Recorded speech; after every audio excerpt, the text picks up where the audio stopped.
touch that peak. Oh, I've been grinding all week. Ain't no stopping me. Oh, I ain't getting no sleep. Till I touch that peak. Oh, I've been grinding all week. Ain't no stopping me. Ain't no stopping me. Ain't no stopping me. Ain't no stopping me.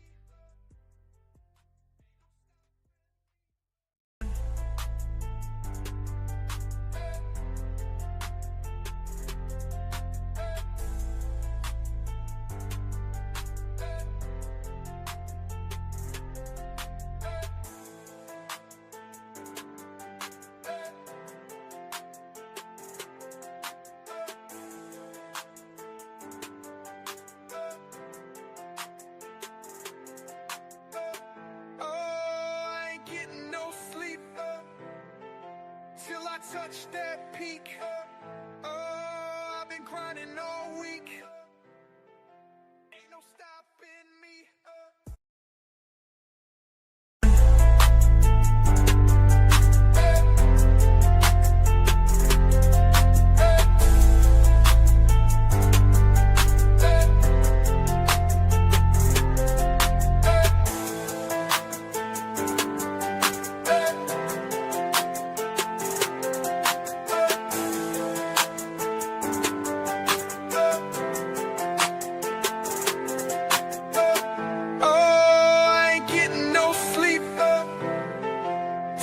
Touch that peak. Oh, I've been grinding all week. Ain't no stopping me. Oh, I ain't getting no sleep. Till I touch that peak. Oh, I've been grinding all week. Ain't no stopping me. Ain't no stopping me. Ain't no stopping me.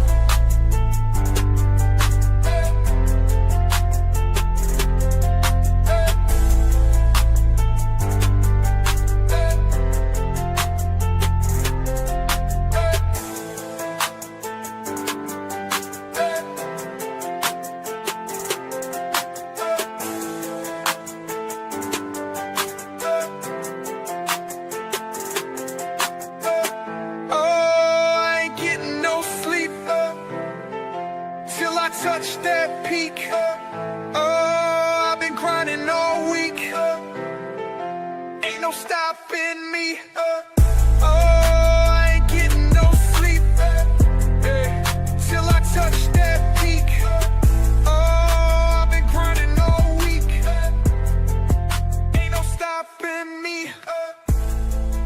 Ain't no stopping me.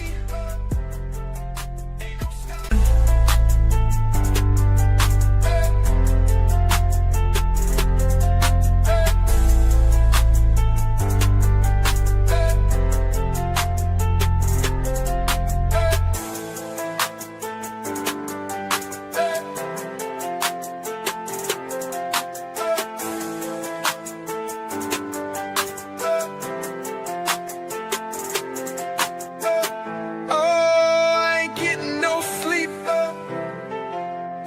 Touch that peak. Oh, I've been grinding all week. Ain't no stopping me. Oh, I ain't getting no sleep. Till I touch that peak. Oh, I've been grinding all week. Ain't no stopping me. Ain't no stopping me. Ain't no stopping me.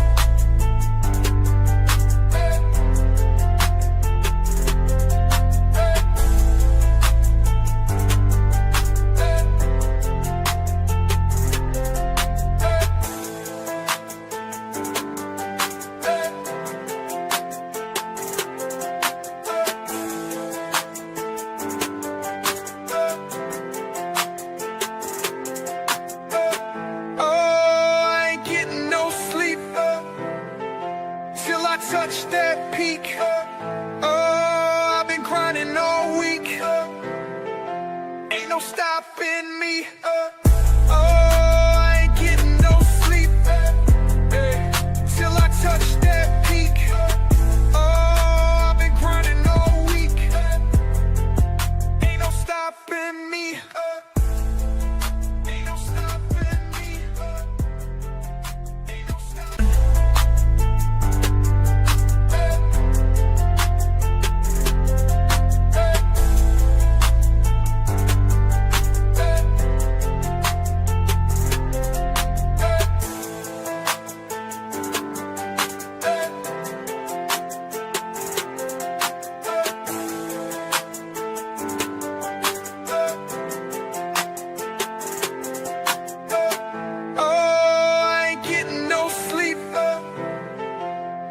touch that peak, oh, I've been grinding all week.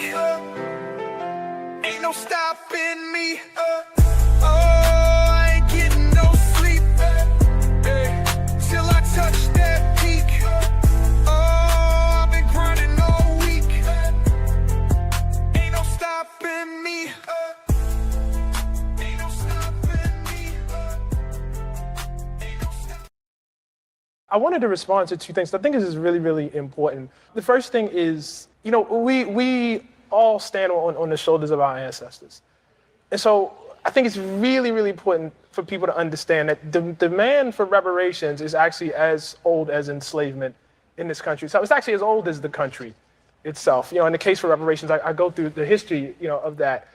Immediately after enslavement, people were asking for reparations. And, one of, the answers that I record in that article was, well, we gave you Christian civilization. We brought you over here out of the barbarism of Africa. The question of, payback to the, formerly enslaved is settled. Our account is even. It's a favor to you that we actually enslaved you. So there's always a good reason not to do it, or what people will fashion as a good reason. And they did it at that time.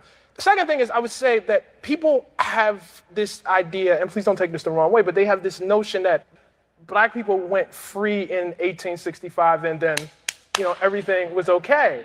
In fact, what followed that was 100 years of, if not state sanctioned, the state certainly looking away, from a campaign of terrorism. So I am, for instance, myself, sitting here right now, only one generation removed from the generation of redlining. My mother grew up in segregated Baltimore. She lived in public housing. My grandmother had to get a contract loan. So the crime actually isn't as far away as we think. The third point I would make is we have to recognize that we've actually given reparations before. We gave reparations to interned Japanese Americans in this country. And listen, this is important.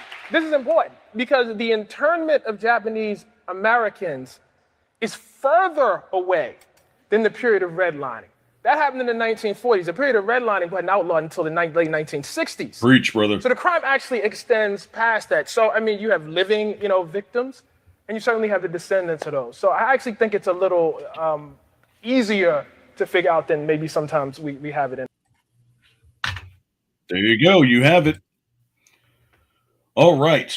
I want everybody in the audience to give me their idea of what reparations should be if it goes through. Hasn't gone through since.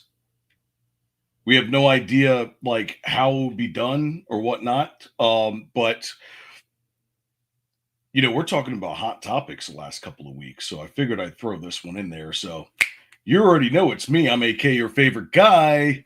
And tonight we have some pissed off Americans over this failed censure or successful non-censure of Stacey Plaskett. And then on the last episode of ROMA Nation this year, we're going to go out with a bang. Reparations are on the docket, and it begs the question, right? Should it be implemented? Is it too late? Is it deserved? Is it not deserved? There are so many different opinions about how this should or shouldn't happen. But we answer this question tonight as ROMA Nation starts now. I'm hiding all you so lonely. I'm hiding all you so lonely.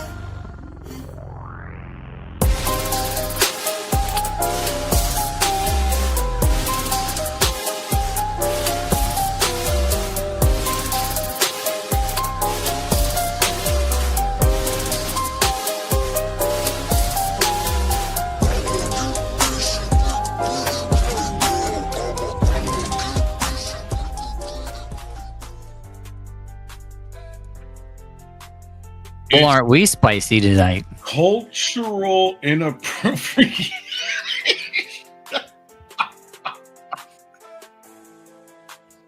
I think this is the worst one I've come up with. Oh my god! I didn't even tell you what I was gonna do, but look at that. Man, this is gonna be a fun episode tonight. So, how you feeling about the last 2 years of ROMA Nation? We've come so far from just, we were just messing around on Discord, hanging out as members of Tim Pool's crew there, not his like crew that nature, but like the member crew, so to speak. The Discord, Right. and kind of honing in how we want to do things, how we are on camera and mics and whatnot, and just building it from the ground up and whatnot. Hardy har, and we've gotten through a lot. We've covered a lot of material. It has been fun, and it's going to continue to be fun. We're going to continue to try to find more material, and we have ideas going into the next year to do some more stuff, some spicy stuff, some stuff that's going to be. We're gonna have. There's no choice. We have to lean into the midterm election thing, but we're gonna try to hit stuff that's obviously Middle America. We are going to do that. There's a lot of things coming up. So, looking back, we've done a lot of work. We've learned some things. We've made some mistakes along the way, and we're looking at how do we correct paths. And we're going to talk about tonight how some paths should or shouldn't be corrected. But in honor of the next week coming up and all of the holidays and being spicy. Hey, Day's coming up. Feast mode, baby. bro, where did you get that shirt? My wife bought it for me. She works at a department store. She gets discounts. Oh my goodness. Feast mode. Feast mode activated. All right. Well, before we get started, go ahead and go to riseinmiddleamerica.com and check out our lineup of podcasts from history to news, pop culture, and true crime. We have a show for all your needs. We also have a Discord where all the magic happens for ROMA Nation. Want to be a podcast host, producer, researcher, or writer for us? It's the only place where you can be a part of the fastest growing podcast community on Rumble. And it's more important than ever because we're going off the air. When we come back in 2026, we've got a whole lineup of shows, new people that you guys haven't even seen yet. Right? So make sure that you support us by going to the ROMA Nation Network merch. You can do that there. Or you can go to our Discord and you can sign up for one of our memberships there. You can go to the Real Roma _AK on X. Subscribe to me there. All the proceeds goes to making this network happen. So I want to thank you guys for the last 2 years of support. It really means a lot. It's been a fun ride all the way through. We've had a lot of ups and downs, like Scrap said, but it's going to get better. All right. I'm gonna change this background over the holiday. Mm-hmm. I've rearranged a lot of my desk and my lights aren't there, and we need some new digs. You know what I mean? Yeah. Oh yeah. Upgrades, maybe some technological moving forward. We've been using webcams for how long? Right. Yeah, and the thing is that I already got stuff in the mail to fix all this up. Woo! Soon, so your money is not going to waste. It's definitely going to make this product better for you. So thank you guys so much for a wonderful, wonderful 2 years. I couldn't have done it without you guys. And here's more to come. So without further ado, let's rant.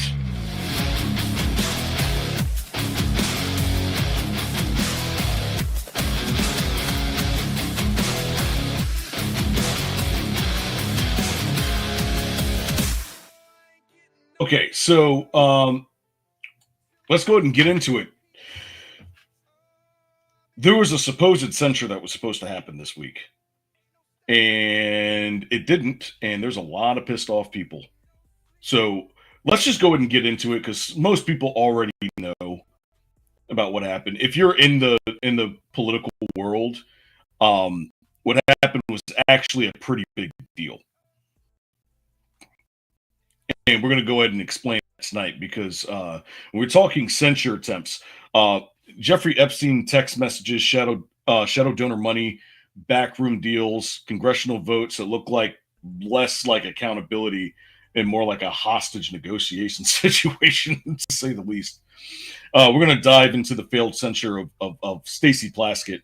You might even have to sprinkle in a little bit of Stockholm syndrome for this one. I mean, yeah, this is going to get interesting. Yeah, so she's a delegate from the U.S. Virgin Islands. All right.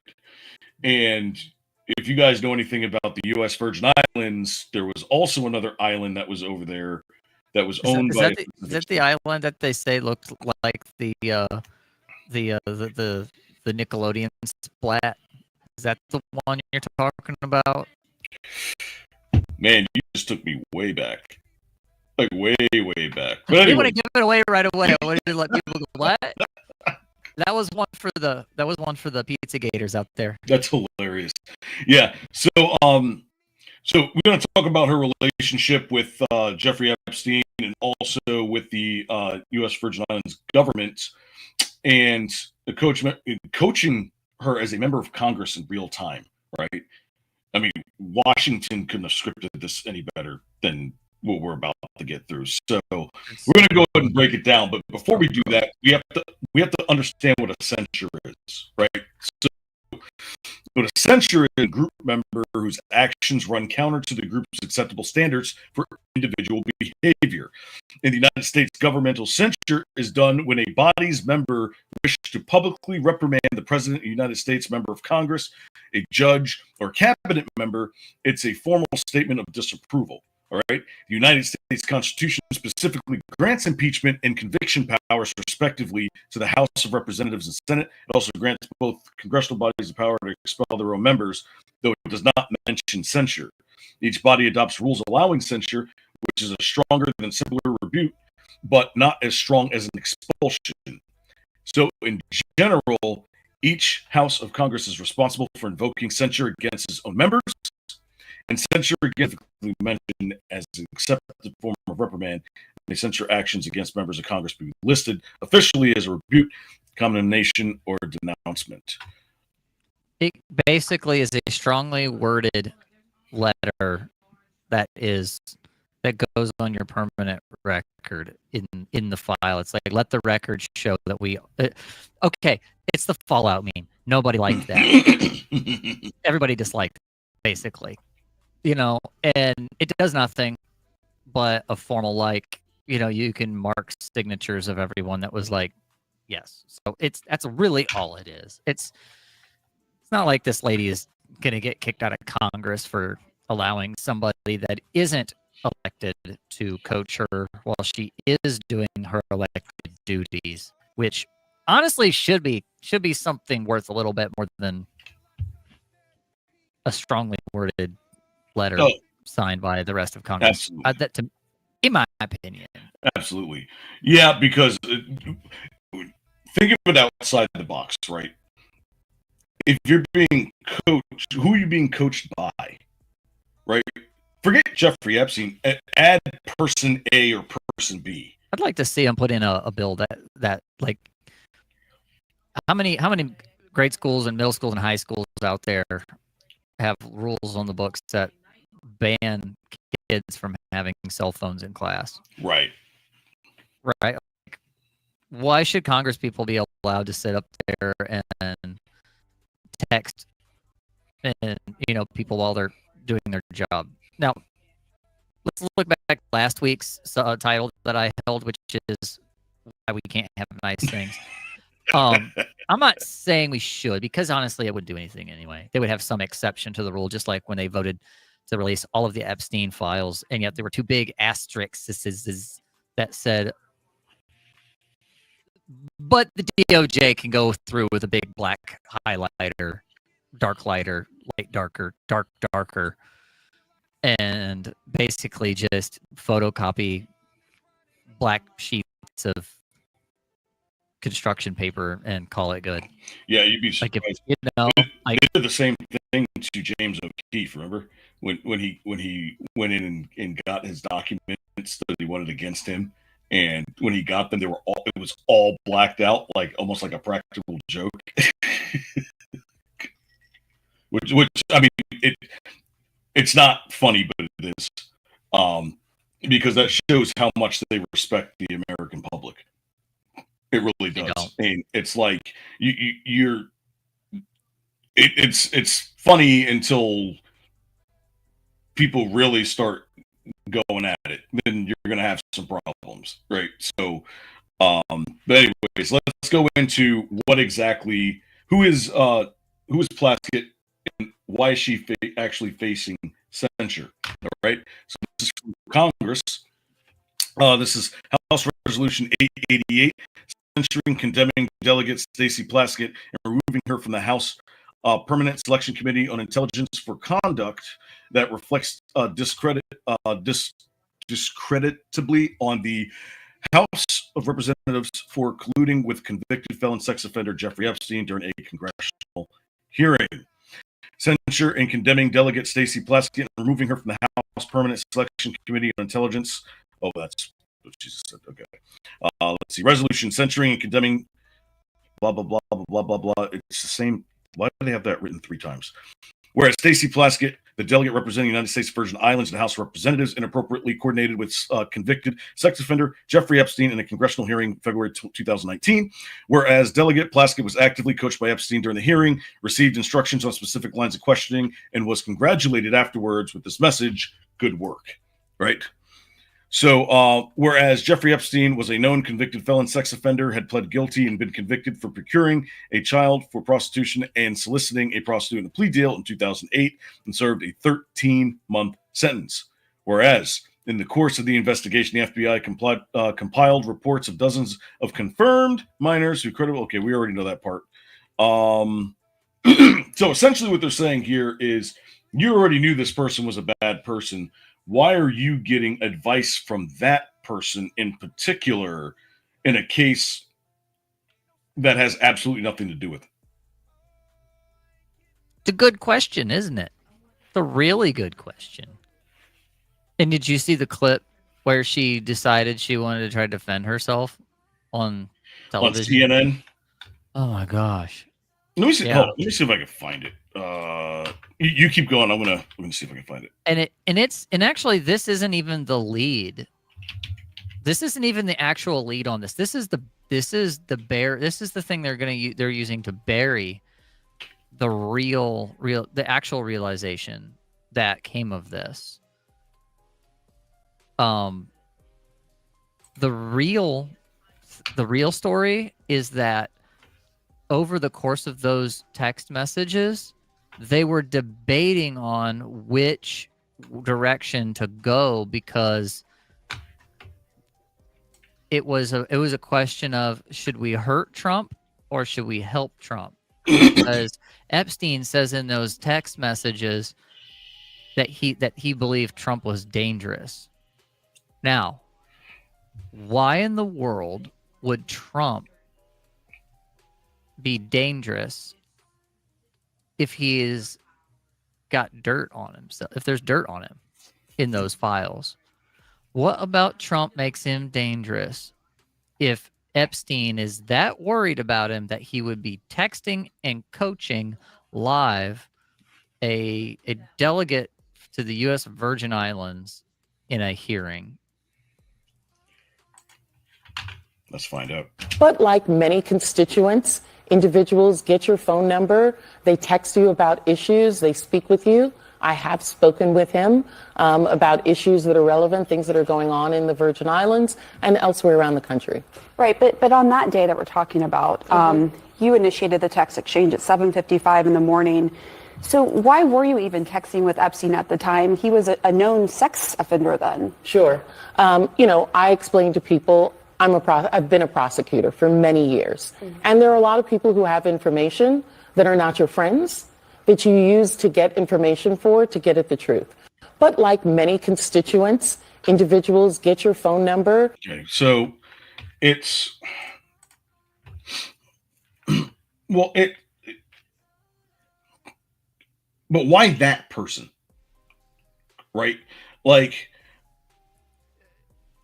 what does he what information is he going to have that he can't just waltz his butt into Congress and just be a witness and testify? Right. And here's here's the I put a link in our VC over there. And it's timestamped, so you don't have to scroll through all of Liberal Hive Mind's opening. But it's a clip of Cenk Uygur's reaction to this, which is very telling because Cenk Uygur's a lefty. He's a liberal. So let's listen to Cenk Uygur's reaction on this. Oh, I can't wait to hear this one. This is really good. Oh, crazy. So he's apparently got these Congress people on speed dial, and he's watching. If you, I read the whole story, of course, and he's watching the entire hearings, and he's texting people different directions. Did anybody know that Epstein was running our government? I mean, that was amazing. Did you see? She doesn't know who Rona is, so she misspells it in the text. She thinks it might be an acronym for something, and then she says, Ms. Rona. Rona's her first name. It's Rona Graff, the assistant for Trump. She literally has no idea what she's asking. She's only asking that question because Epstein directed her to ask that question. And interesting that Epstein at that point is keep going. Keep going. It's not long. It's directing people on how to damage Trump. So that doesn't serve any of my interest for me to tell you that, but that's what's happening in that hearing. You got to be fair and you got to call out what's actually happening. But what's interesting in all the emails is Epstein goes back and forth, back and forth. Should we hurt Trump or should we help Trump? Should we hurt or help? And depending on what Trump is saying, he categorizes Trump as dangerous. My guess as to why he thinks Trump is dangerous is because usually when someone is bought or blackmailed, they stay bought or blackmailed, right? Whereas Trump is so volatile, they're not sure how to handle him, right? Should we hurt him or should we use him as an asset? Exactly. Yep. That's it. That's exactly it. That right there is the perfect response to her and her little CNN, damage control moment. Mm-hmm. What, she didn't even understand what she was asking. So what information is she trying to get if she doesn't understand what she's asking? She's trying to make herself look like she's in the power play. She's the boss babe, the prosecutor, playing this guy who's basically her neighbor. Yeah. Her neighbor was Jeffrey Epstein in a way because she represents the U.S. Virgin Islands. Little St. James is U.S. Virgin Island. That's crazy. Yeah, and it's funny because when I see these hearings now in Congress, especially after the one I saw with Kash Patel a couple weeks ago, actually, no, it was a couple months ago, wasn't it? When he came in. Yeah, it's not been that long. I don't trust any process that the congressional members do now. Dogs and ponies. Yeah, it's complete. That's exactly what it is. It's either they have something that's written down by somebody else. We have no idea who they are, right? So with her, this is the text messages. But if you look at who's the representative from Hawaii, the senator starts with an H. But anyways, she was reading as if she was reading off of a script. Well, a lot of them do. A lot of them come prepared with notes, and they do sound very scripted. But when you're in those big hearings like that, and there's a lot of pressure, you want to prepare for them. I'm in corporate environments myself, and it's sometimes you just gotta do your notes and go for it. So you only have so much time. You want to get your point across, and so. But sometimes they're just reading them they didn't write them themselves. You can tell when someone's got notes just for their own reference, and when they've been handed a line. Right. And what happens is they answer in a way that doesn't fit what's on their sheet, so they'll continue saying it, and then it won't make any sense at the end because they're like, well, you didn't ask that question. Right. You didn't get that answer. So why are you saying this in a way that it made it seem like you got them in a gotcha moment, but the response that you gave had absolutely nothing to do with what they said. And I just don't get it. But Well, anyway. it depends on what the definition of the word is. Is. Is. Yeah, so now you know that she was involved in the U.S. Virgin Islands because obviously she's a representative from there, right? So this is from the Business Insider. That's what she said. Oh. A financier worth hundreds of millions of dollars, Epstein owned 2 islands in the U.S. Virgin Islands, and there are roughly 50 islands overall. His main residence is off the island of Little St. James, like you said, was lavishly furnished in the style of a resort. He had even shipped in more sand and palm trees to make it look exactly the way he desired. Plaskett wanted to persuade Epstein to donate $30,000, the maximum amount of an individual could donate to a national campaign committee at the time.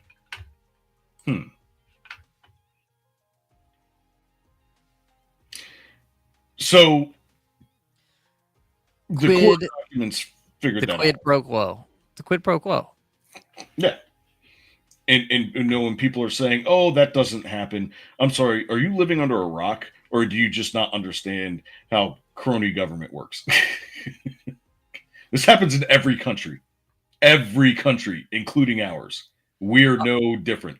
I'm sorry, the delay had me talk over. What was it you were about to say? But yeah. Oh, yeah.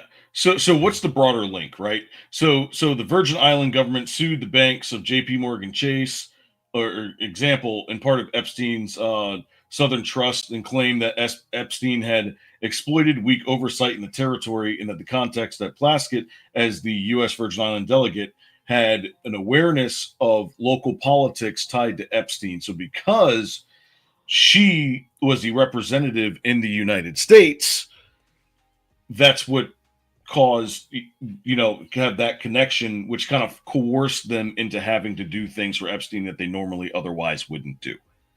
Yep. So the legal action was a 2023 lawsuit, and it was labeled Doe 1 et al. Versus government of the U.S. Virgin Islands, and alleged that the Virgin Island government officials, including Plaskett, enabled Epstein's trafficking operation. The motion to dismiss the claims against Plaskett officially in its official capacity is partially granted and denied somehow. Yeah. So how much did she get? So it was the $30,000 of the $250,000 goal that she was set to get. All right. It was a feasible ask for Epstein. It says here he had donated generously to Democratic politicians in the U.S. Virgin Islands for years. In exchange, recent court filings say he got $300 million in tax incentives and was able to fly girls to his island without customs batting an eye. Imagine that. Ooh. Now, this is alleged, but there's a lot of court filings and information that if you actually go and look it up, it's pretty easy to find. But you just have to know what you're looking for, right? So it's not like this guy was just sitting on an island somewhere and there was no paper trail. It was just rubber stamped, basically. To quid pro quo. Scratch my back, I'll scratch your back. Turn a blind eye and let my planes fly. Right. And speaking of quid pro quos, I wonder how much money Jeffrey Epstein spent on members of Congress. This is actually on Wiki. All right. Political donation 2002. Epstein said, "I invest in people, be it politics or science," right? "It is what I do." From 1989 to 2003, Epstein donated more than $139,000 to the U.S. Democratic Party, federal candidates and committees, over $18,000 to the Republican Party candidates and groups. Epstein, go ahead. No, my bad. I'll wait. But you notice the difference here. He donated $139,000 to Democrats and $18,000 to Republicans. I'm guessing those must be donated $10,000 to refurbish the West Wing. 1993. Clinton. Okay, I wonder how much of that money he got from Wexner. Ooh, that's a good point. I mean, Wexner, who runs Liz Biddy and I talked about it last week on Sunset Rants. I think it was like Monday. I think it was Monday. We talked about about Epstein a little bit in one of our segments. Yeah, him and Wexner that owns Hollister and Victoria's Secret. Epstein had full power of attorney over all of Wexner's affairs and assets. Mm-hmm. All of it. Which is insane. And so not to derail, but just to show, like, he wasn't just some guy who got rich somehow and bought an island and offshored himself and got rich investing or whatever. Corono, yes. He had a lucrative pool of cash behind him that, yeah, I bet a lot of his money, a lot of it was legitimate in some ways, but how much of that legitimate money was backed by the fact that he just had access to almost endless cash flows, CIA stuff and all that, and manipulating. That's a perfect asset for the CIA when you want to manipulate people. You got this huge honeypot of girls and of all ages, and probably even guys too. I mean, we haven't heard about that. I wonder if there's guys that are involved in that. I mean, that was one of the things that Hollister was in trouble for. Mm-hmm. Was exploiting their male models. So we don't hear about that, but this is crazy. This is crazy to think that a guy who spent his life being the evil version of the Catch Me If You Can dude that ran around faking his identity, his profession at every single level. Mm-hmm. I mean, and then, has an island offshore trafficking chicks and doing a massive honeypot operation, is also just direct texting Congress people in the middle of important hearings at the same time, and is in their pockets just funding their campaigns, essentially getting them across the line for their goals, their campaign goals. Like, it's gross. It's gross all the way around. Right. What are the chances of having the cell phone number of a current congressional member, period, while on the Senate floor during a case against the President of the United States that he was allegedly in cahoots with, that you accepted money from? What say or authority does he have on the floor of Congress? Why wasn't he brought in as a witness, like I said before? And what would you be hiding from by doing so? I still think that the lead that's buried on this is the fact that they were they didn't know what to do with Trump. Right. That's the real thing. Is all of that corruption, they still couldn't control Trump. They still didn't have dirt on the guy, like him or not.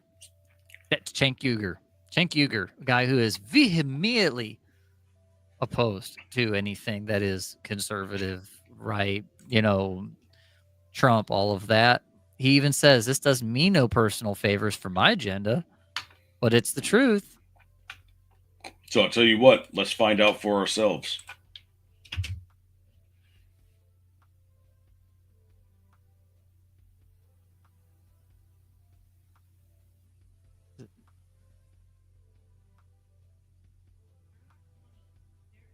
This was when Barack Obama was president of the United States. Turn it up a little bit. And while we were once driving through a struggling neighborhood in Chicago, he commented that only black people could live that way. Attorney-client privilege, yes, I will turn it over. You, as my friend Mr. Meadows pointed out, misled this committee even today in a written submission that contradicted your testimony. You have suggested you are going to review that.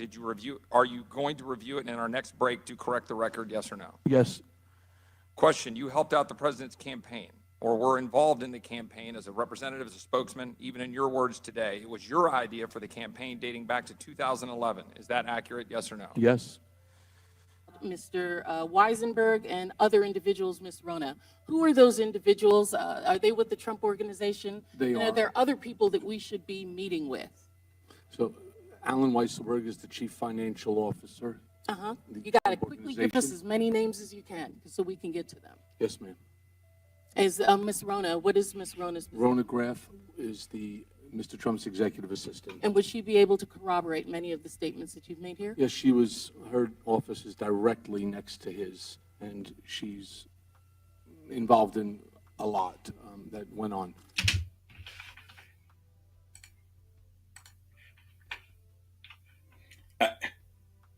I mean, yeah, that's the swamp keeps getting deeper and deeper and deeper. It's like there's an endless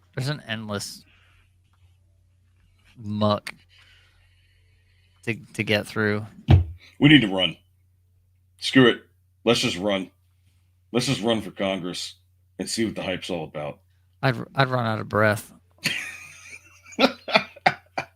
Yes. I don't have enough rant in me. Dude, if anything, if the state of Ohio would elect me for one thing, it would be filibuster.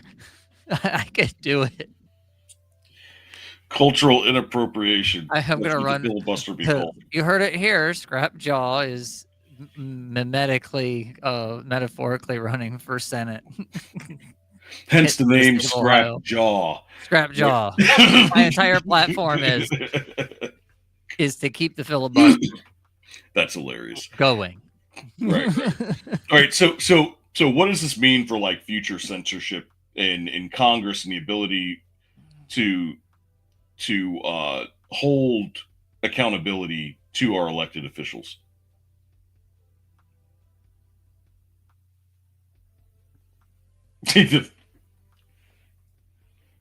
Just why? Like that, right? Why even? It's like, why is that even a rule, right? I mean, it's increasingly used or considered a tool, but not for necessarily for misconduct, but it's a weapon in partisan strategy. But even here, like, even if this was really partisan, like they said on one hand that they released the files as a bipartisan, sombrero boy up there was like, this was a bipartisan effort. It's like, sombrero. Okay, Hakeem, whatever. If this was a bipartisan effort and you find out that one of your own is in there texting with the guy that y'all want to release the files about, why didn't you guys have a bipartisan censure? It wasn't bipartisan, and it wasn't even partisan. It never happened. Didn't happen. Yeah. But then you have things like this. Don't think we forgot about that. Oh, threatens Twitter files journalist Matt Taibbi with prison. Yeah. Oh. She's on so many payrolls. Oh, absolutely. So because U.S. Virgin Islands, who's going to think? Most people don't even know we have a representative from the U.S. Virgin Islands. Nonetheless, that we yeah, and but on the other hand of it, we see that even though the fact that it was proposed and all of these emails and text messages have come out now that might raise the bar for evidence. There might be some things about lawmakers, being more cautious or about like ethically ambiguous behavior. Mm-hmm. Public scrutiny alone might do some damage here, might cause this. So, there is some good that came of this. I will say that much. Absolutely. Yeah, I mean, I guess time's going to tell, especially coming up over the next couple of months with the midterms coming in. I mean, I'm pretty sure Plaskett's seat is safe, to say the least, unless I don't know of any other person that can even challenge that seat. Nonetheless, well, we don't know the Virgin Islands, but I guarantee you, if we watch in the next coming cycles, she's burned. She's a burned asset. There's no more use for her. They'll put something together and they'll vote her out, but install somebody else. Yeah, and like Hardy Har says, Virgin Islands can't vote for president because they're a territory. but they have representation because of taxes and things. They have to. So they do affect, policy and things in some way, shape, or form. If at the very least to just be like, part of the pageantry, but also became some kind of a liaison for, this awful person known as Jeffrey Epstein. Yeah, and it just gets deeper and deeper. All right, a word from our sponsor. What's going on, folks? AK with ROMA Nation here. This week is powered by Salty Roots Tallow, a brand that brings skincare back to the basics of nature and nourishment. At Salty Roots, their mission is to craft a premium American-made skincare products harnessing the nourishing power of grass-fed tallow and natural minerals for clean, holistic health. Now, they are committed to sourcing the finest, sustainably produced ingredients from U.S. farms and blending them with nature's mineral-rich treasures to create pure, effective skincare that promotes radiant skin and overall well-being. And trust me, you can feel that mission with every product. Their Dead Sea bath salts combine pure Dead Sea and Sierra sea salts with essential oils and herbs for a spa-grade mineral soak that melts away stress. They also have an activated charcoal bath soak that purifies, recharges, and cleans out impurities and leaves your skin silky smooth. In fact, I even have a mustache and beard oil made with eucalyptus mint to moisturize even my horrible dry skin, to the point where I don't feel any urge to scratch and irritate myself more than I need to. So if you're ready to treat your skin the way that nature intended, visit saltyrootstallow.com and use the promo code ROMA to get 10% off individual items to help the small businesses of Middle America thrive in this crazy economy. That's saltyrootstallow.com. Get back to your roots naturally.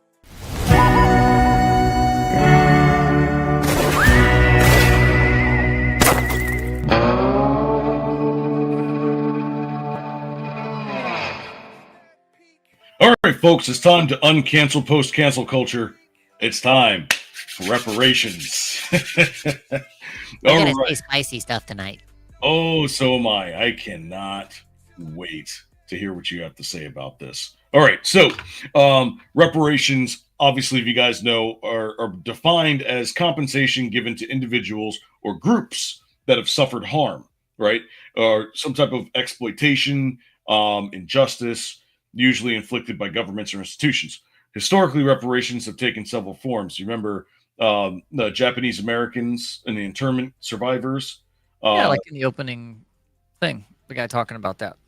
Yeah, exactly. Land restitution for indigenous land for Native Americans, where now they have their lands there, and then also institutional reforms such as policy changes, removal of discriminatory structures, which I'm on the fence about, because I don't think that you should get rid of something as something like that more than to just add the actual truth to it, right? So people can remember. Fair enough. But now, in the context of, say, Black people or African Americans and descendants of enslaved people, they refer to restitution for labor that was never paid, right? Compensation for the loss, for the inability to be able to gain capital in any way, whether that's, bank accounts, land, education, and even rights, which did happen, right? So you also have to think about the amount of disadvantages that it caused a lot of people beyond that point, even after Emancipation Proclamation in 1865. So at this point, the families of enslaved people, they argue that the government profited off of this. Now we'll have to try to figure that out, but they say that they profited off of this economically and institutionally from slavery, and therefore owes material restitution for the descendants of those that were enslaved, right? So my question is, what is reparations? All right, so let's check it out. As soon as I get it pulled up, blink. There we go.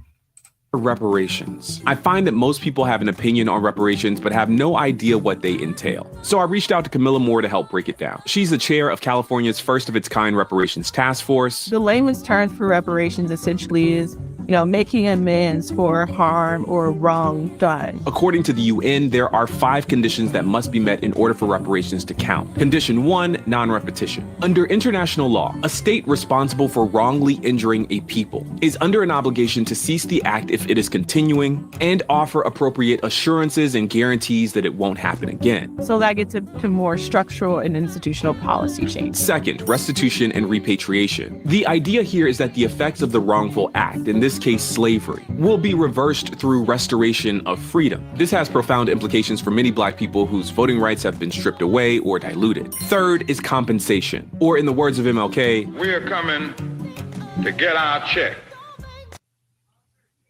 Coming in to get our check. Was that AI? We didn't plan that. We didn't plan that at all. All right, so it's institutional compensation for past harms, due to with rights and violations and stuff like that. So globally, with the reparations, have been paid for war crimes, genocide, stolen land, and massive civil rights violations, and it establishes a precedent that can be financially addressed, right?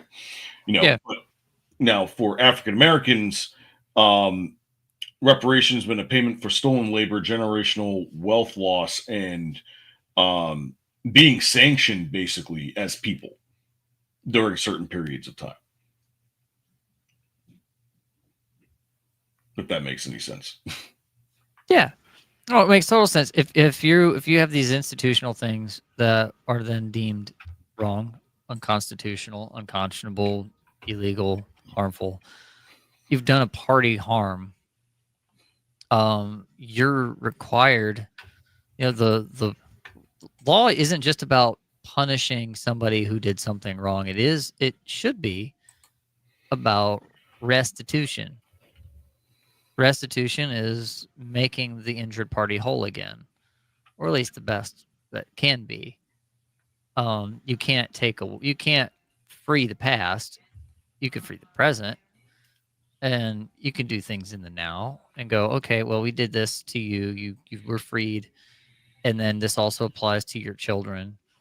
Because there were some things done post Civil War into the Western expansion, homesteading acts and whatnot, where if you could go out that way and settle on this public land, part of that manifest destiny stuff. Mm-hmm. Then there were some people that had success at it, and they went. They were like, "I'm out of here. Peace out. I'm gone. I'm going out. I'm hidden in territories."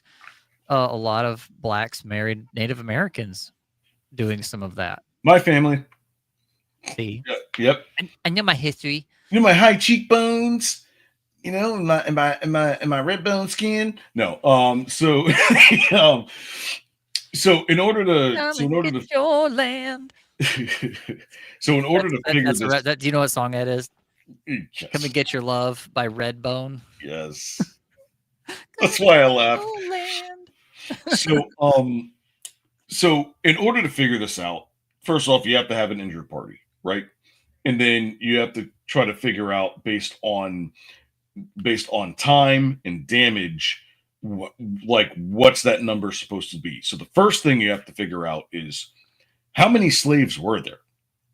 Like exactly how many slaves were in America? So I went out and I found out, I was like, okay, my question was how many slaves were brought over from Africa between 1619 and 1865? Right? Because 1619 seems to be the whole starting point for this whole thing, which is why we have a whole, Juneteenth holiday here in the American government. So let's find out here.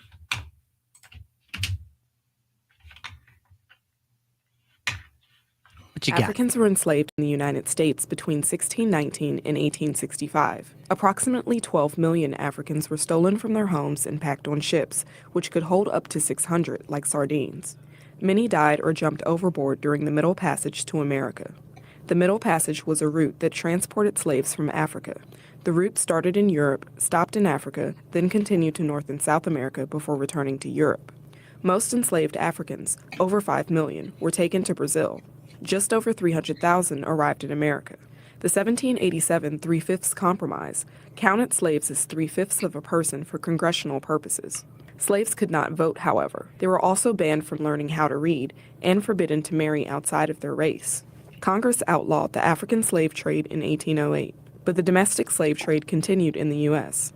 Slavery wasn't exclusive to the South, with 1/5 of New York City's population comprising of slaves in 1740. Enslaved Africans comprised 13% of the total U.S. population by 1860. Virginia had the highest number of enslaved Africans, followed by Georgia. Slaves made up 55% of the total population in Mississippi in 1860. Enslaved Africans weren't content with their deplorable living conditions in the U.S. One estimate puts the number of slave revolts at 250. One of the most notable was the Nat Turner slave revolt in 1831, where he led a group of followers and killed approximately 51 whites. Maintaining the institution of slavery was the root cause of the Civil War. Abraham Lincoln wrote in 1862 that if he could, quote, save the Union without freeing any slave, I would do it. Nearly 179,000 black men fought for the Union in the Civil War. The 13th Amendment formally abolished slavery in the United States on December 6, 1865. That seemed a little that comment seemed a little targeted. but it wasn't wrong. I mean, but it wasn't wrong at all. I mean, he didn't. I don't believe that was the context of that was racially charged. I believe it, not stolen. I paid good. It's literally man stealing. It's a biblical definition. Yeah. The Lincoln's point was not to be like, I don't want to free him. It was he recognized what it would do. Mm-hmm. If he can avoid doing that, he would. Why? Because the South would revolt over it and go to war with them, basically. And there was more of the Civil War. There's some historical debates about, they get into the weeds about, well, maybe if we didn't go to war, they would have, ended slavery anyway, because it's cheaper to buy a cotton gin than it is to put a dude out in the field. Yeah, eventually, but people were tired of it. There were instigators. There was all kinds of things that were going on at the same time. Same as there are now. Yeah, same as there are now. It was a tragic thing that was ended, thankfully, but by means that maybe none of us wanted. I mean, it's the bloodiest war we've had, and it killed thousands of lives, greater than any other time we've sent troops anywhere. Right. Most and on our own soil. So it's like Lincoln is not saying I don't want to free slaves. He's saying I don't want to go to that war. I don't want that smoke. Yeah. And he eventually ended up winning, and it cost him his life. But yep. So how many so the next question is, how many black people are in the US today and that are descendants of slaves? All right. Now, this was kind of tricky because there's not a lot of information before 1900 about this and about who was here through those descendants. I mean, unless, they lived into the time, the era of information where they were able to gather information about specific people. But I do believe that every owner of slaves had paperwork for each person that they had under their care or control or whatever you want to call it, right? You had to have documentation stating that this person belonged to you. So I wonder if there were actually more slaves that were here, and the only reason why we don't know that is because the information was destroyed so that they would preserve the integrity of their lineage so that the kids in the future didn't have to deal with that. But you also have to remember that back then it wasn't seen as such a bad thing. Now it's seen as such a bad thing, but we're so distant from it. The opposite argument to that is, well, I mean, time heals all wounds, right? But it's not something, again, there's no easy answer to any of this. Right? So there's an estimated 48 million, well, technically 48.1 million African Americans that live here today. All right.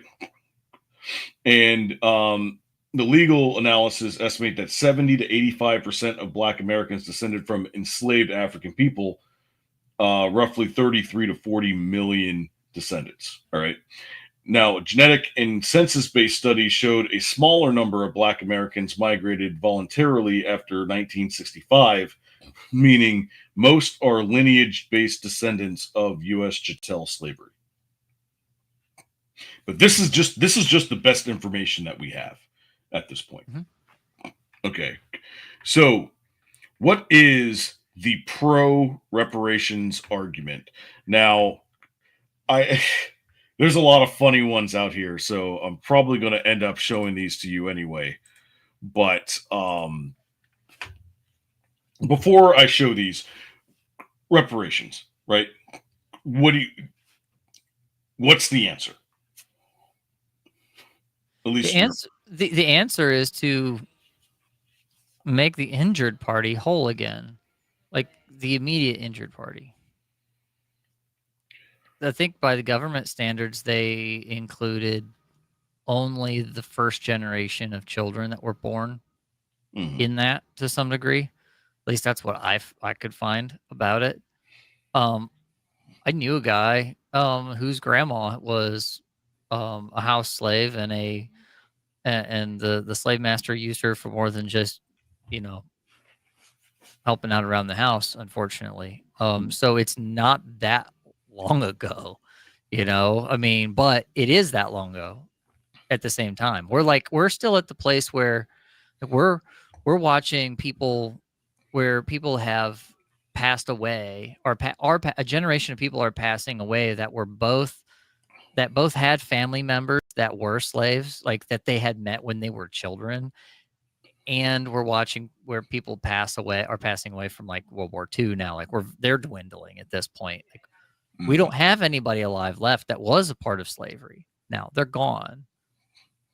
They are, but maybe some of their kids are still around. If they were really young towards the end of the Civil War, their children may still be alive or have just recently passed away.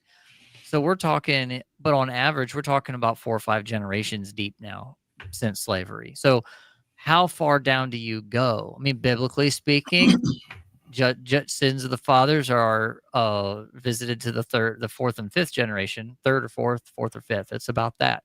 And it's been about that. Like, what is left? I don't know.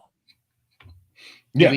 Do we do it all completely right? I guarantee you not. I'm sure there's some people that never went and collected their dues. They just, I'm free, I'm off, I'm going. And information doesn't travel.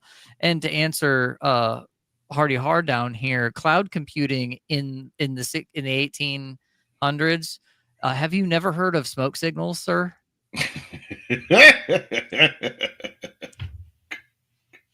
I'm sorry, I had to. Couldn't help it. Aye. All right. Let's go. Let's hear it. Because it had such a different. That's not what I did. The only reason anybody would be against reparations is if they don't feel that this country has anything to repair in how it has treated and continues to treat Black folks. I don't think reparations for something that happened 150 years ago for whom none of us currently living are responsible is a good idea. First off, Mitch, you were alive 100 years ago. Look at you. Second, reparations are not just about slavery. They're about repairing the incessant harm that has been done to Black people in this country since we were stolen and brought here, and that does not end with slavery. These people act like Jim Crow was just like a minor inconvenience. It was violence. And I don't know if y'all been looking around lately, but basically reparations should be owed for what was done like 15 minutes ago in this country. We've, tried to deal with our original sin of slavery by fighting a civil war. If the Civil War was really about righting the wrongs of slavery, then we wouldn't have all these Confederate flags and Confederate statues still just confederating around to this day. To this day. By passing landmark civil rights legislation. Because I've had such a different Stop it. experience. The only reason anybody would be against Really? We're Confederate statues. By passing, There it is. landmark civil rights legislation. These people wake up every morning to undo civil rights legislation. We've elected an African American president. Now you know you ain't vote for Barack. We need to become reparationists. We need to make preparations for reparations. And I say that comes with us first, making reparations a part of our culture. This should be a part of our lifestyle. And we should be demanding that reparations be given to us by whoever is in the presidency and by whoever wants to be president. And also by our local and state governments. Yeah, of course. He didn't vote for President Obama, but President Obama didn't pass reparations. That was a straw man. That was a straw man of straw men right there. And Obama's family wasn't ever slaves. Neither was his father nor his mother. If anything, Barack Obama was probably descended from the very people that sold the slaves out of Africa to begin with. I mean, and I hate to say it, but like there is such a wide opportunity to get government checks in this country that like, and how many people exploit that? Like, can't you just go get them? Like literally, like I'm not trying to say like, well, what is that welfare check and make some kind of racist remark about black people being poor. I'm just saying like, why don't you go find, is that wide open thing of where you can just do nothing in this country, black or white or brown, whatever you are. I know some white dudes that have made $40K in the collective benefits from the government, you know, exploiting, not being married to their baby mama, living with them, blah, blah, blah. I could go on about the exploits of the welfare system. Like if the government, I get it. You want an official, like, yep, here it is. Here's the thing to do for it. But like, how many opportunities do you want to be able to just go do the things now? Like, yeah, things suck sometimes, but like, how many, where do we go? Like, I'm sitting there looking at that back, the headboard on that back, and I'm like, that's on behind her. I was like, that's either a hotel somewhere, or B, you bought that on Wayfair, you know, and had it shipped to you. Like, it looks like you could have probably picked it up at an Ashley Furniture. You're not sleeping on a mattress on the floor in a shanty somewhere. You live in the United States of America, where the government just hands out money for doing nothing at all. Like, you don't. What do you Where's want? my What do check? you want? Where is my check? Where is my check for doing absolutely nothing? You're not getting it because you work. Oh well, they're taking your check. Let me call my employer real quick. It's called taxes. To let them know. Welcome to being white. This is what white privilege feels like. No. All right, let's go. So to be controversial. This is the spiciest thing. But we now know that reparatory compensation is in fact conventional. It happens every day. Linda, when you first approached me about doing this paper, I thought about the arguments I'd heard over the years in terms of reparations opposition. The first of which is that we can't do reparations because it is too expensive, a fiscal impossibility. Secondly, we can't do reparations because it is too difficult, too hard, administrative impossibility. And lastly, the most galling, the most disturbing is the notion we can't do reparations for Black Americans because the harm happened too long ago, what I call a temporal impossibility. And so our paper literally takes on this argument by looking at the vast array of programs that look like reparations and ways of helping people who have been harmed. I think one of the programs that was most interesting is the series of reparations programs that we have for Americans and also for Marshall Islanders who were harmed by the U.S. program to develop the nuclear bomb. But there are about 135,000 people and or their descendants, if they're gone, who have received some compensation due to this exposure and the illnesses caused. And we had more than 1 million black vets during World War II who were discriminatorily denied the benefits of the GI Bill in terms of employment benefits, housing benefits, educational benefits. We've demonstrated the government is actually good at this, right? It's not a matter of it being impossible. We're actually practice, experience, and have some expertise. And then fiscally speaking, if we're honest with ourselves, you demonstrated quite well in the audit of these federal programs that we spend millions, billions of dollars on a regular routine basis in terms of providing compensation to people who have been harmed through no fault of their own. And we talked about this, right? We talked about the Japanese internment camps. We talked about the Native Americans and whatnot. But I think the difference between slavery and the Japanese internment camps is that the Native Americans were just flat out slaughtered. That's really the only difference, right? We came here, they were already here, and we said, we're taking this, goodbye. That's what we did. To some degree. I mean, a lot of treaties happened. There was some war that happened. And some of, early American Cowboys history, and Indians. Cowboys and Indians, Northwest. Yeah. Well, there was one chance that the natives had at one point in the whole gamut of things to make peace with the American government, and the old chiefs wanted peace. And when they got together they were getting a coalition together to bring peace. Instead, what happened was the young bloods that were all zealous, like, no, this is our land, blah, blah, blah, all this stuff that got prideful. They went and decided to go to war with the United States Army, and it did not go over very well. I mean, at all. That was pretty much the nail in the coffin for decent, peaceful relations with the majority of natives. Now, we did carry a lot of them. The Eastern tribes we assimilated with very easily, but it was that Western expansion where it got nasty. I mean, everything from Wounded Knee to the Trail of Tears, like there were atrocities. My family survived, by the way.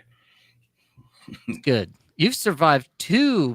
Your bloodline have survived two major atrocities done to human existence on this continent, which is crazy to think about.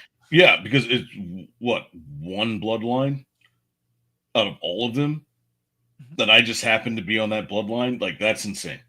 It's insane. But yeah, so obviously, like, they keep talking about it, right? So clearly they want something done. And even if it's not exactly what they've been looking for, at this point, so much time has gone by that the longer that this gets pushed out, and hey, maybe that is the plan. Maybe the plan is to push it out so far that eventually it gets to a point where it's like, yeah, we're not doing that. Who knows? I mean, we don't handle the levies of power, right? So there's no way for us to understand understand what the government's thinking as far as that's concerned. But if you look at places like California, there are small places in California, and I think in 2 other states where they're trying to implement this. But in Maryland, they actually got rid of the program that studies that. And that's with a black governor. So I don't know if he was just trying to appeal to the middle, or if he was if he actually found that money wasn't going to good use. Who knows? But it was like $30 million over 10 years. And we got absolutely nothing out of it. So, I mean, if you can't figure it out with teams of people and $30 million over a 10-year period, I don't think anybody can. No, and it gets untenable to some degree because how do you even find these people, like, to give them reparations back? Like, what is the basis of your bloodline, your genealogy? My dad's side can be followed all the way back to Germany. 6 generations, clean line. My wife's can. It's like an Abraham story. From the land of my fathers, go fetch me a wife. You know, like that's literally the same place, Baden, Germany. Baden. Like, I have that on that side. My mom's side, I don't, because a couple of reasons. One, she was adopted, so the records were sealed, and two, because the courthouse where they were sealed burned to the ground. And you know what that blocks me from? Is my grandma was a native. My grandma was native down in Kentucky, and she died in an asylum trying to escape to gangrene through an injury she got trying to escape. Was married to a drunk guy, a drunkard that beat her, and when she got mad and stuff, she spoke in her native language. They called her crazy for it, and he had her committed.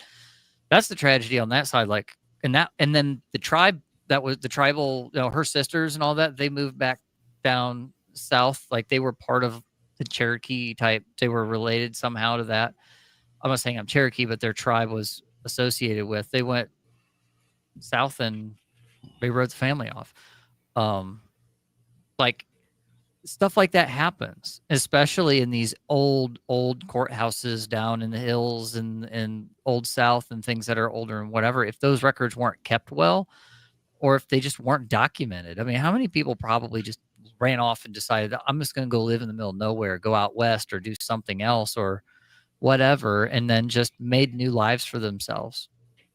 And the paper trail is hard when you get that far back before you start standardizing things, because they weren't considered citizens. They weren't fully, they weren't counted the same. Their documentation probably wasn't even the same at the time as anybody else. Now everybody's got documentation. I mean, how many times have we joked about whether or not you have ID so you can vote? Like, I mean, think about it. Like, back then, there's none of that. None of those things that just easily make you accessible into modern society. There was barely one. Post-war, people are dead. People are just trying to figure out how to go live. And you also have lines like I joked about with Barack Obama not being probably from a slave line. You had black population that was here that weren't slaves. So what if you're descended from them? How do we? And you actually maybe have a genealogy goes back. You just walk in because you got the magic melanin. Give me my check, my reparations check, metaphorically, and it's like, but how do you prove it then? How do you verify? Because you don't want to give money to people that don't deserve reparations, right? If we want to depend, but it also depends on how you quantify what evidence you want to bring.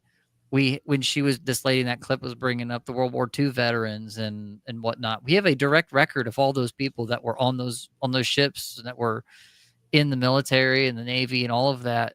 We have those records, and we can tell were they compensated or not. There's a record of it somewhere, and if you can prove somehow that you were, within a close enough relation to that person, you could accept something.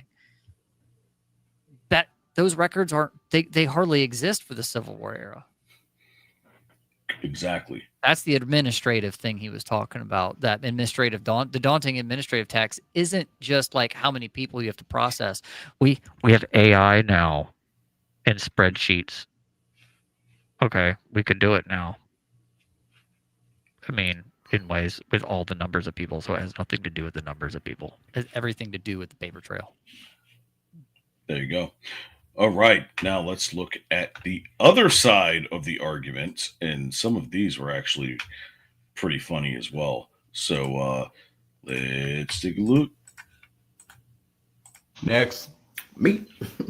Ready for my $50,000 reparation check, sir? I bet you are. Just go ahead and sign this for me real quick. All right, and what is this? Oh, nothing much. Just a list of companies and products that you have to swear to never use against if they have participated in either child or slave labor in your lifetime. Oh, there's a lot of names on this list. Yeah, it is a good amount. You got your Adidas, bananas, Apple. In fact, any cell phone or smartphone nowadays, right? Nikes. This doesn't seem fair, man. Fair?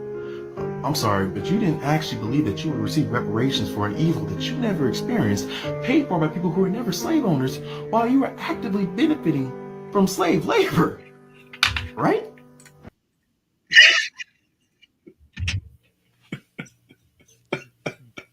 China.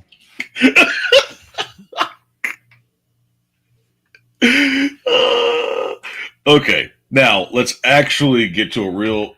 He's not wrong. That's a horrifying thought for all of us, everybody, that we actively benefit from slave labor. Like, we're only talking to people on the internet right now because of some form of slave labor. Like, we've built our societies on the blood of the innocent globally. What do you do about it? Like, about the past, you can't do much about the past. We can do something about it now, probably. I'd sure as heck like to see regular excavator equipment, pulling the cobalt out of the ground for my cell phone. But here we are. Continue. All right. Now, Thomas Sowell. Oh, based. I love Sowell. Has been a universal institution for thousands of years, as far back as you can trace human history. And what we're looking at is if slavery is something that happened to one race of people in one country, when in fact the spread of it was around the world. In 1776, which is when Adam Smith published The Wealth of Nations, as well as when the United States got started, he said that Western Europe is the only place in the world where there is no slavery. And even the Western Europeans had vast numbers of slaves in the Western Hemisphere, but not in Western Europe itself. And so if you're going to have reparations for slavery, it's going to be the greatest transfer of wealth back and forth, because the number of whites, for example, who were enslaved in North Africa by the Barbary pirates exceeded the number of Africans enslaved in the United States and in the American colonies before that put together. But nobody is going to North Africa to ask for reparations, because nobody is going to be fool enough to give it to them. Yeah. Oh, I love Saul. He always brings receipts. Oh, the receipts that he brings. He's right. Like the Barbary states. Yeah, that's all. We have entire war from to the shores of Tripoli. Okay, Barbary, right? Barbary wars, that kind of stuff. They were hateful. They were awful. That's why it's like the transfer of wealth is redonkulous. The thing, I love that he brings up the whole dual, the duality of it and the hypocrisy, to be like, yeah, look, actually what really stood out was to say that Western Europe was the only place in the world that slavery didn't exist, even though that they had there were slaves in the Americas, like, as far as a rule of the way of life in society. So not even the royal families didn't have slaves? I mean, that's... I'll bet... I mean, as a, like...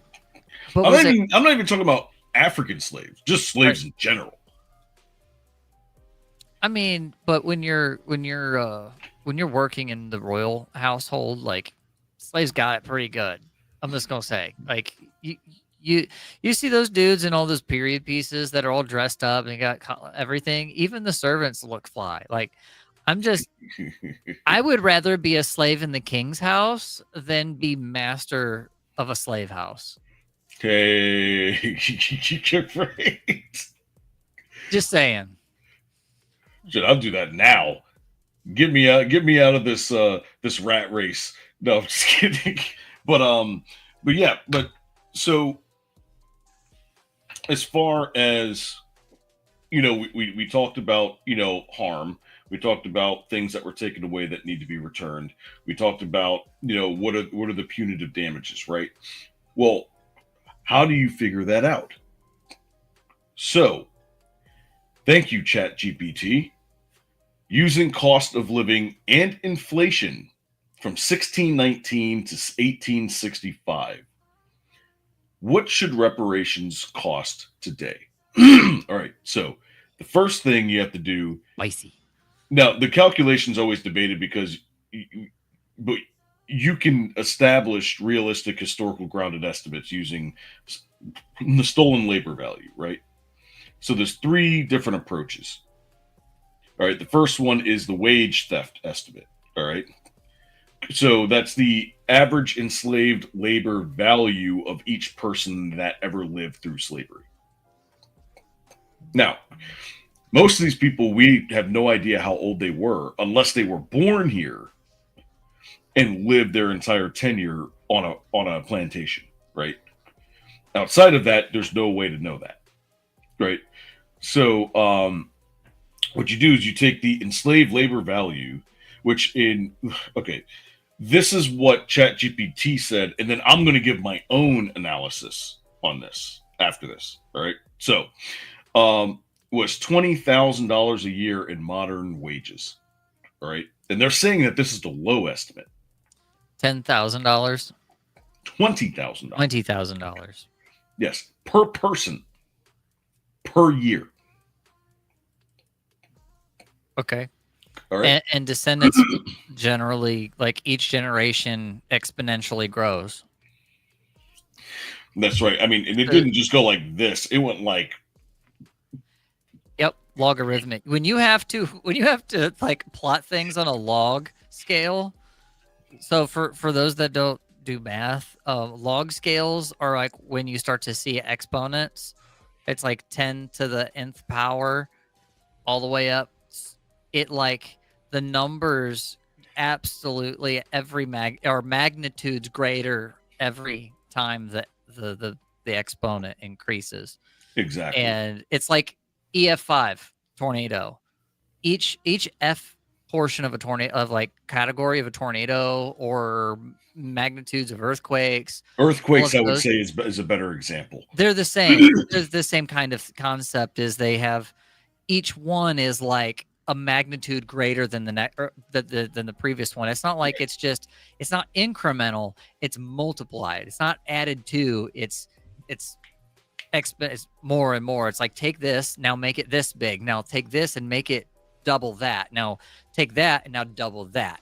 Now double that or triple that every time or quadruple it every time. It's huge. No, so it's more like EF1 is 1, EF2 is 2. It's like 10. But EF3 is like 12, and EF4 is like 38, and then EF5 is like 500.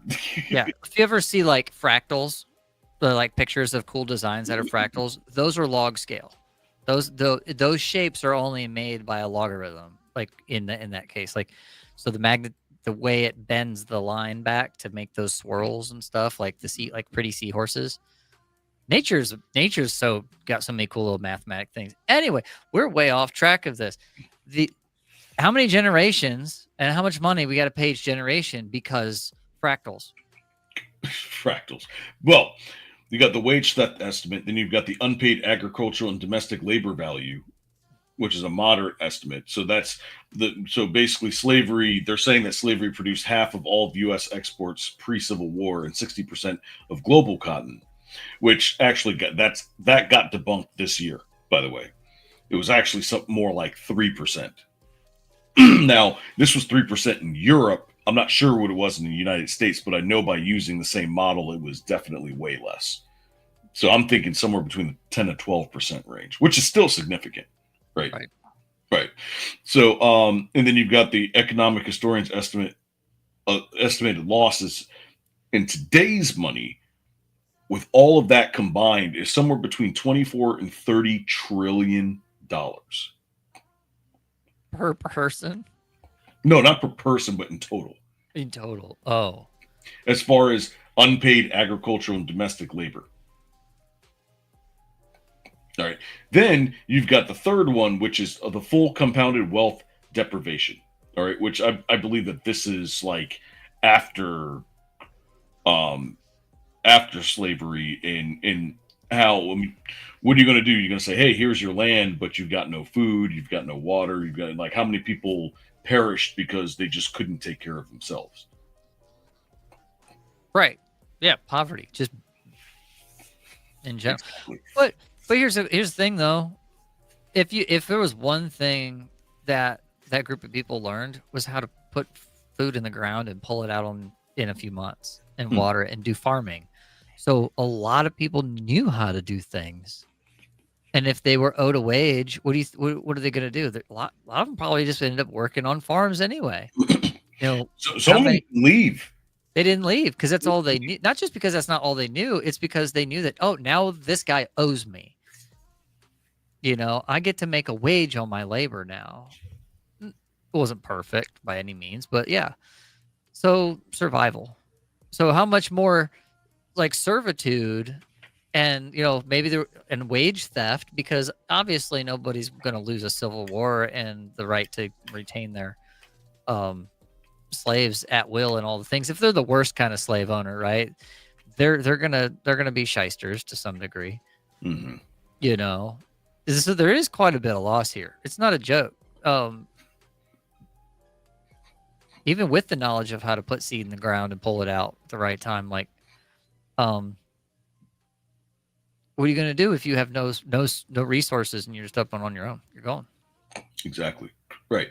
So if you calculate all of those numbers together, with the wage theft estimate, they're saying it's about $14 trillion.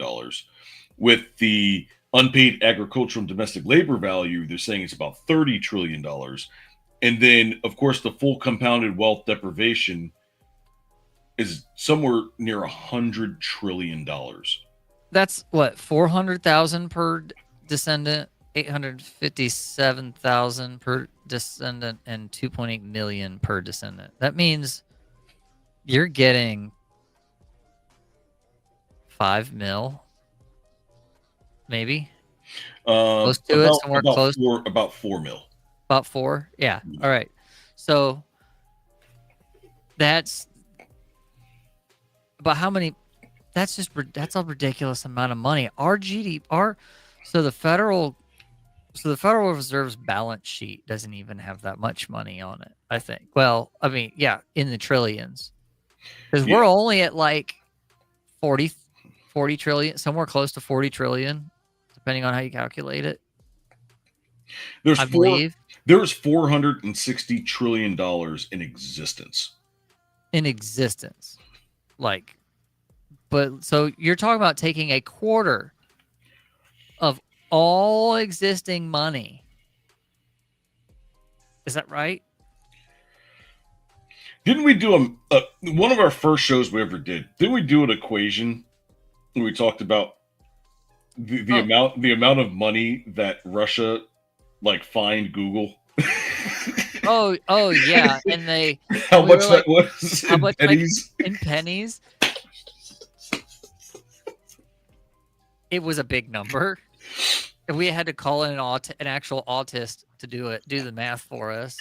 Yeah, and the number was something like the number was larger than all of the particles in the observable universe. Yeah, that's right. We're not joking. So yeah. Oh, but this, we're talking nowhere close to that. Nowhere close to that. But this is still actually no, was it? How much did they actually fine them? Didn't they fine them like a single trillion because it was like the new buzzword? No, it was $10 decillion. 10 decillion. Oh gosh. Yep. That's if you guys don't know what a decillion is, that is a 10 followed by 10 groups of 3 zeros. 10 groups of 3 zeros. A trillion is only 4. Right. And for context to that, 1 million seconds is 11 days. 1 billion seconds is 32 years. Yeah. And that's just going 2 over, not 10. So, but anyways, so clearly that's not going to happen. It's a lot of money. It's not going to happen. It doesn't exist. You will fight for the rest of eternity trying to get that money. That's not going to happen. All right. So I came up with a solution. Oh no, is it anything like last week's solution? Oh, it's better. Ladies and gentlemen, this is AK with ROMA Nation, and we are going to go over the actual reparations that make sense here in America, because it's clear that reparations is owed, but not owed by the people that were never a part of it in the first place. So this is how we take care of this number. All right. So the first thing you need to do is you need to figure out the law of averages, right? So the law of averages, what is the average working wage in, let's say, 1865, which is the highest point of wage earning within that time period between 1619 and 1865, right? So we're going to go with that number because that's the most amount of money that you've made up to that point in history, right? So we're going to give you that. Then you figure out the average life expectancy in 1865, which was 50.2 years. All right. So the average person in 1865 lived 50.2 years. Then you figure out how many active slaves were in the United States in 1865 after Emancipation Proclamation. And that was 4.2 million slaves. All right. So the average wage in 1865 was $300, which is $6,000 in today's money. So if you take $6,000, you multiply that by 50 years and by 4.2 million slaves, what you get is $1,252,230,000,000. All right. Our government's that's like Tuesday for our federal government at this point. Exactly. Now we take that a step further. Okay. We dumped 60%, 2/3 of all printed U.S. dollars exist during COVID.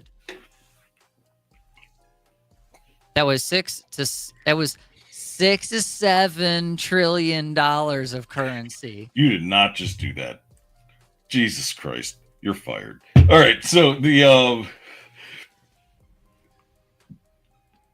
so next thing you need to figure out is I couldn't help it. How many descendants of slaves that live in America today? All right, so there are 48 million or 48.1 million Black people or African Americans that are descendants of slaves. I'm sorry, not descendants of slaves, but just Black people in general. All right, so that is the 48 million, 20% of them are first and second generation immigrants. You're out of here. All right. So that leaves you with 38,400,000 descendants of slaves. And this is coming. I mean, I went through a bunch of numbers and found a middle ground, and this is it. All right.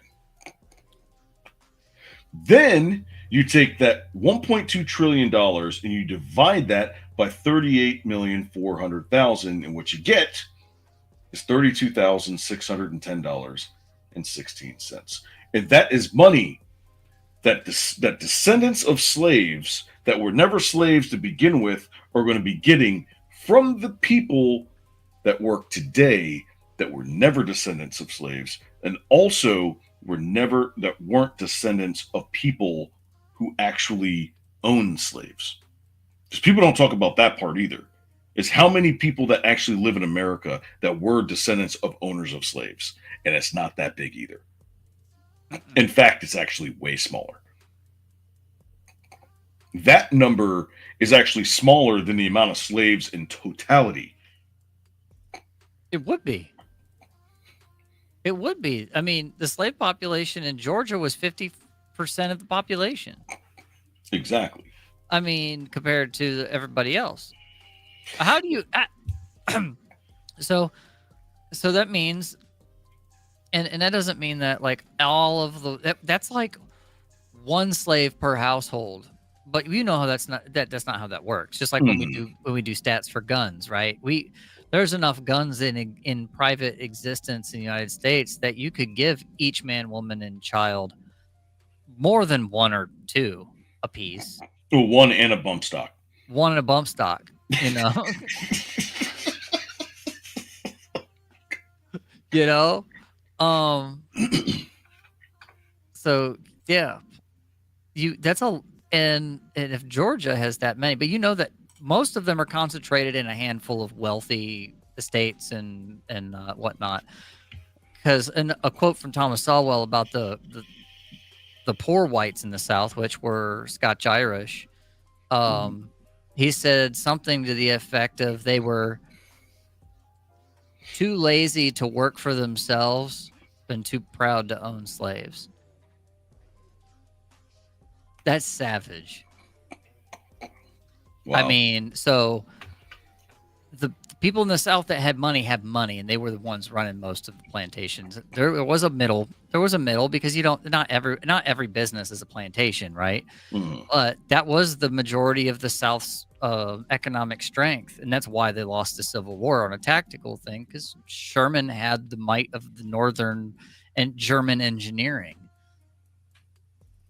That's why we named a tank after him, and it came full circle back to Germany. World War II, the Sherman tank. So anyway, that's a little, yeah. You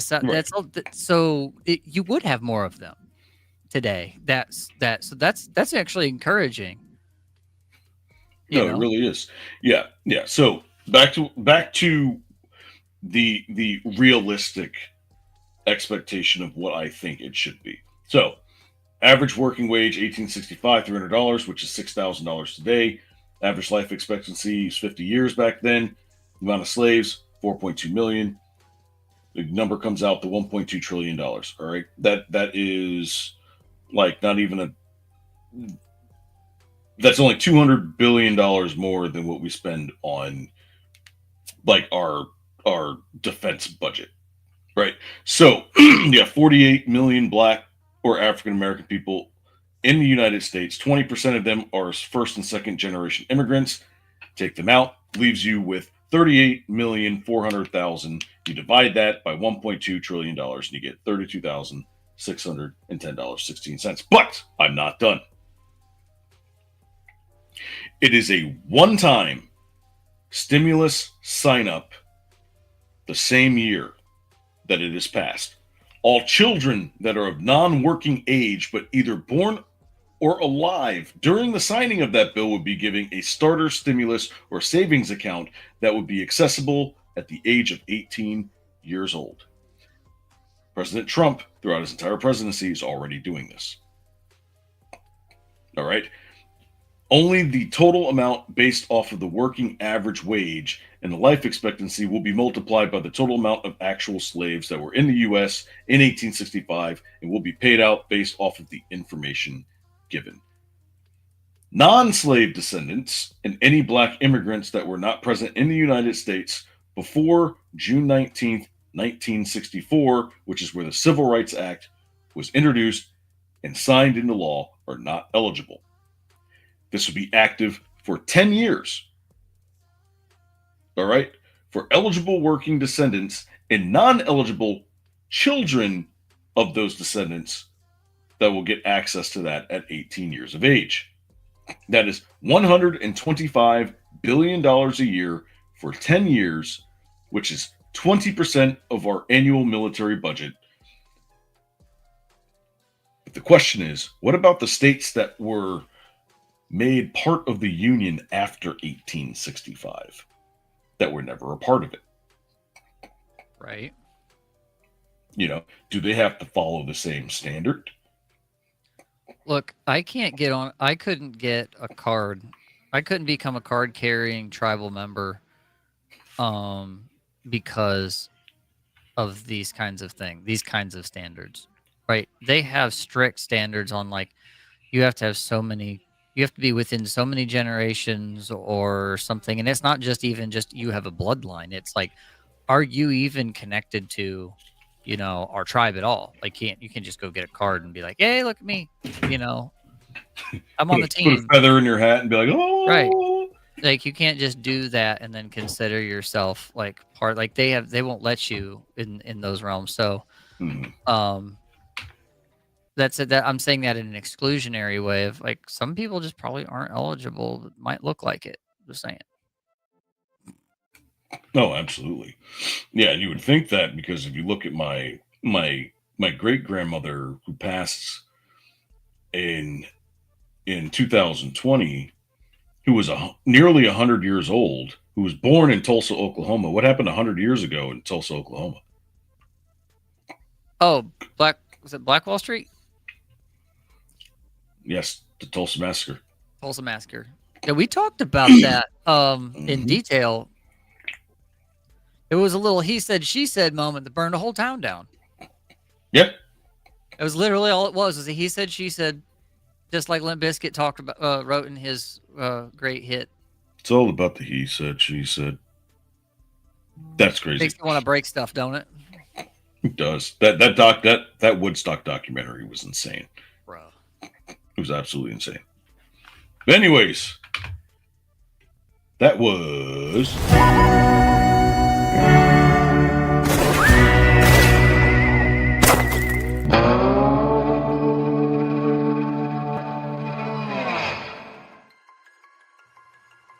Part of me wants to blurt out a bunch of Planned Parenthood stats about the deflation and how much less money everybody would get if it wasn't for Margaret Sanger. The generations of babies that don't exist. Oh, how many more people would there be to split this between? Thanks, Margaret Sanger. Anyway, had to bring that one in. We were already spicy tonight. That was a stinger, bro. That was it. That was a stinger. Please go to riseofmiddleamerica.com. Check out our lineup of podcasts, history, news, pop culture, sports. Yeah, and join us for more horrifying truths in the coming year. Oh yeah, because we're gonna get really ugly. Me chuckling over here isn't me going, yes, this is funny, haha, I'm amused. It's the coping mechanism with how horrifyingly stupid the stuff is that has happened in this country. But I'm still real about it. We'll be real with you about it. Like, let's fix today, people. Join us in Middle America. Absolutely. Post-cancel culture. Let's fix it. Let's do it right. Let's be kind to one another again. I'm becoming more and more encouraged. The gen, my son said to me, Dad, me and my buddy, we're going full blown against the brain rot. We're bringing back the old memes. Oh, I'm down. He's like the J20 is the war on cringe. Like we had the meme war, world meme war 1. You and I were in. We saw that happen. We go back to the memes of Newgrounds and Funny or Die and all of that before YouTube came around at all. Before YouTube was cool. Right? So, but these Gen Alpha kids are now like, we're tired of this cringe. We're done with it. This skibbity toilet garbage has got to go. We're bringing back troll face. I'm like, yeah, let's go. I'm totally down. Yeah, but for the most part, like, that's why I put 6, 7 in, because it was cringe and I had to. Yeah, I know you did. I do it ironically because I'm making fun of it. But yeah, so the main reason why I created Rise of Middle America is because I felt like there's more than just left and right. There's more than just the story that meets the eye. And there are a lot of people out there that are asking questions that aren't getting answered. And I felt like this was a perfect opportunity to get out there and find the answers for you so that you don't have to think hard about it, right? But the hardest part about it is that, there's so much tribalism nowadays that you can't even get a question in without somebody wanting to tear down your responses before you even finish your response. And I don't think that that's fair to the regular, everyday working American, which most people are not political, but they want to know what's going on. And there are a lot of people that are out there that just, I mean, you can look on Blue Sky, you can look on Facebook, you can even look on X. Blue Sky's but Blue Sky's an echo chamber where they're screaming at people that aren't even there. Like, X, you're right, and especially like, no question, I'm the more conservative of the faith between us as friends. Like, we know that, and it's like I sit there, I'll watch X. I'm like, can we figure out how to not have the kind of rhetoric that happens between Christians on X, like the infighting, the cross denominational fighting, the people that are making my own group, which is the confessional reformed, look bad, like Joel Webbin. I got beef with Joel Webbin a little bit, and he was on Timcast. I wanted to get a question in, but I had already called in not that long ago, so I'm still on cooldown. But like, I see things happen all across, so we need to bring it back to like a little salt. Let's not salt the wounds of our unseen enemy, frenemy, whatever on the other side of the screen. Let's not salt the wounds. Let's have grace in our speech some more. Let's be a little more. Yeah, we're on fire about things here. We like to rant. We have some held opinions. That's fine. But at the end of the day, even when AK and I disagree on a thing, which I think we should find more stuff we disagree on, so we need to work on that.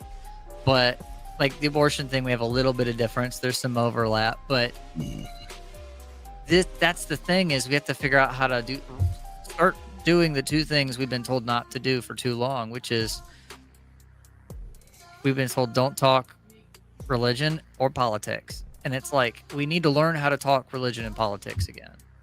And I think it would be beneficial to have a couple of those throughout the next year when appropriate on the right subjects to start breaking that ice, and do it right, not just, as a reaction to the woke or whatever it is, and then just go around being like, look at me, I got stained glass and stuff in my church. I love stained glass, but my church doesn't have it because we're tiny and we can't afford to keep a 200-year-old stone building up to code. It just don't work for us. So be actionary, not reactionary.